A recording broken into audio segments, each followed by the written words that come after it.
بیچنے کا اختیار. ایک مرتبہ امام جعفر صادق کے پاس ان کا ایک پڑوسی آیا اور کہنے لگا حضرت مجھے گھر بیچنا ہے, میں گھر بیچنا چاہتا ہوں. فرمایا ٹھیک ہے ہمیں بیچ دو. حضرت قیمت؟ فرمایا کہ یہاں اگر تم یہ گھر مجھے بیچ دو گے تو اس کے بدلے میں تمہیں جنت میں گھر دوں گا. یہ مالک جنت کی اولاد کے لہجے ہیں. ہم تمہیں جنت میں گھر دے دیں گے. کہا حضرت لیکن اس دور کے لوگ بھی کتنے سچے سچے تھے, عقیدے کے اچھے تھے. انہوں نے کہا حضرت دستاویز تو تیار کرنی ہوگی نا, تو آپ ہمیں لکھ کے دے دیں, گھر آپ کا ہم لکھ کے دیتے, جنت ہماری آپ لکھ کے دیں. امام جعفر صادق نے لکھ دیا, ہم نے اس سے گھر لیا, اس کے بدلے میں جنت دی. اور حج کے ایام آئے, امام جعفر صادق چلے گئے حج کے لیے. کہاں گئے؟ حج کے لیے. خدا کا کرنا وہ حج کے لیے گئے, ادھر اس کی طبیعت خراب ہو گئی. جس نے جنت خریدا تھا مکان دے کر, اس نے وصیت کی میرا انتقال ہو جائے تو یہ چٹھی امام کے ہاتھ کی لکھی میرے کفن میں رکھ دینا, اس لیے کہ دستاویز ہے جنت کی, ساتھ میں لے جانا ہوگا دکھانے کے لیے, تو پھر جنت ملے گی اسی پر. اب ہوا انتقال, گھر والوں نے رکھ دیا کفن میں رکھ دیا. امام جعفر صادق حج کر کے واپس آئے. جب حج کر کے واپس آئے تو اس کے جو وارث تھے ان کی نیت خراب ہو گئی, وہ سب کے سب چلے آئے امام کے پاس. کہنے لگے واہ صاحب آپ نے تو ہمارا گھر لے لیا, ہمارے گھر پہ قبضہ کر لیا. امام نے فرمایا ہم نے قبضہ نہیں کیا, ہم نے خریدا ہے اصول کے مطابق. کہا کتنے میں خریدا؟ کہا پوچھو. کہا اس کا تو انتقال ہو گیا, ہم اس کے وارث ہیں. کہا دیکھو ہم نے اس کو جنت میں محل دیا تھا اور یہاں کا گھر خریدا تھا. تو کہا وہ دستاویز لکھ کر دی تھی. کہا لو صاحب یہ بھی کوئی سودے ہوتے ہیں, جنت میں محل دے دیا اور یہاں کا گھر لے لیا, آپ نے لے لیا ہمارا گھر. فرمایا امام جعفر صادق نے سودا تم سے نہیں کیا تھا, سودا جس سے کیا تھا اب جا کر اس سے پوچھو کہ میں سودے میں سچا ہوں کہ نہیں. کہا لو صاحب یہ بھی کوئی بات ہوئی, وہ تو مر کے قبر میں چلا گیا, ہم اس سے کیا پوچھنے جائے. فرمایا جاؤ تو صحیح, جاؤ تو صحیح. اللہ اکبر. سیرت نگار لکھتے جب وہ پہنچے اس کی قبر پر تو جو چٹھی انہوں نے اپنے ہاتھ سے اس کے کفن میں رکھی تھی وہ چٹھی اس قبر پر پڑی ہوئی تھی. ایک طرف امام جعفر صادق کی تحریر تھی اور دوسری طرف اس کی تحریر تھی کہ امام نے جو وعدہ کیا تھا اس وعدے کے مطابق مجھے جنت میں محل مل چکا ہے. یہ امام جعفر صادق ہے, اہل بیت کے چھٹے امام.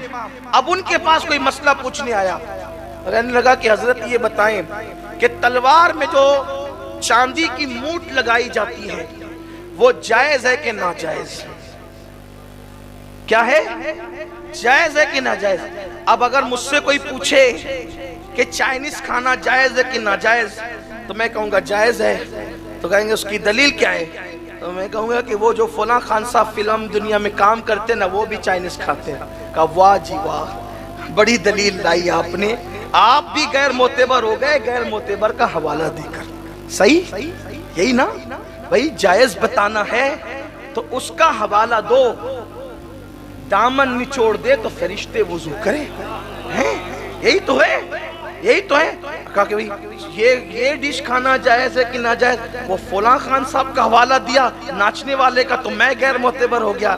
لیکن اگر میں نے یہ کہہ دیا کہ علامہ اختر رضا خان صاحب کو میں نے کرتے دیکھا ہے, یہاں بھی خان صاحب ہے نا, لیکن یہ کہہ دوں کہ علامہ اختر رضا خان صاحب جنہیں ہم اور آپ محبت پیار سے تاج الشریعہ کہتے ہیں ان کو کرتے دیکھا ہے. کہا نہیں اب بات مکمل ہے. کیوں؟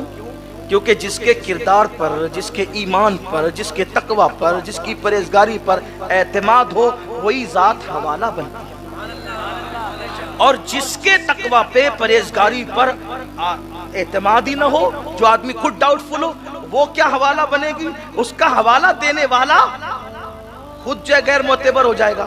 اب امام جعفر صادق, توجہ کر رہے ہیں آپ, امام جعفر صادق, امام جعفر صادق جو ہم حنفیوں کا حوالہ, جو شافعیوں کا حوالہ, جو مالکیوں کا حوالہ, جو حنبلیوں کا حوالہ, جو بہلول دانا جیسے مجذوب کا حوالہ, جعفر صادق سب کا حوالہ. بلکہ جو لوگ فقہ حنفی مالکی شافعی کو نہیں مانتے تو وہ لوگ بھی فقہ جعفری کو اپنا حوالہ مانتے ہیں. ہو گیا سب کے لیے حوالہ, دونوں فریقین کے لیے حوالہ.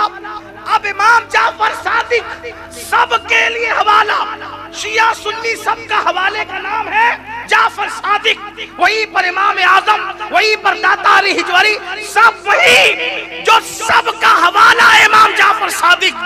ان کا حوالہ کون ہے؟ ان کا حوالہ کون ہے؟ وہ کس کو دلیل بناتے ہیں؟ وہ کس کو دلیل مانتے ہیں؟ آنے والا پوچھتا ہے چاندی کی مونٹ تلوار میں بنانا کیسا؟ فرماتے امام جعفر صادق جائز ہے، فرماتے جائز ہے۔ پوچھنے والے نے پوچھا دلیل؟ فرمایا ابو بکر صدیق نے اپنی تلوار میں چاندی کی مونٹ لگائی تھی، تو چونکہ انہوں نے لگائی تھی اس لیے جائز ہے۔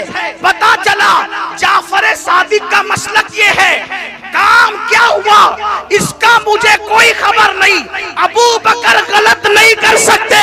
اگر چاندی کی مونٹ تلوار میں لگا لی تو ابو بکر کی بات دلیل بن گئی۔ اب جتنے کام ابو بکر نے کیے ہیں ابو بکر کے کام نہیں دیکھتے، چونکہ وہ ذات غلط کر نہیں سکتی، اس لیے انہوں نے لگایا تو لگانا جائز ہے۔ تو آنے والے کی نیت میں کچھ ڈاما ڈول تھا، اس نے کہا آپ بھی ان کو صدیق کہتے ہیں،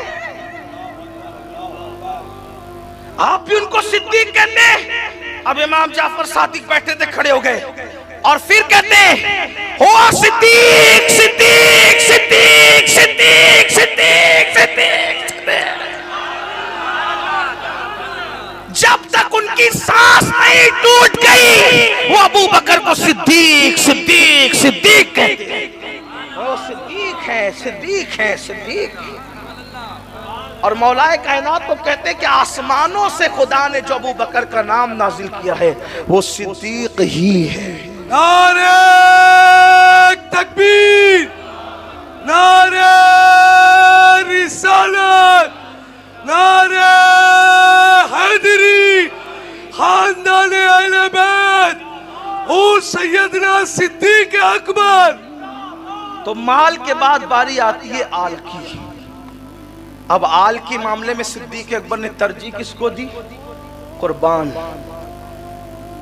آپ کی بڑی مشہور روایت ہے، آپ کا بیٹا ایمان لانے کے بعد صدیق اکبر کے ساتھ اس کی بابا بدر کا میدان کتنا بھیانک اور دردناک تھا، ایک طرف باپ دوسری طرف بیٹا، ایک طرف چچا دوسری طرف بھتیجا، ایک طرف ماموں دوسری طرف بھانجا۔ یہ حضور کے صحابہ ہیں۔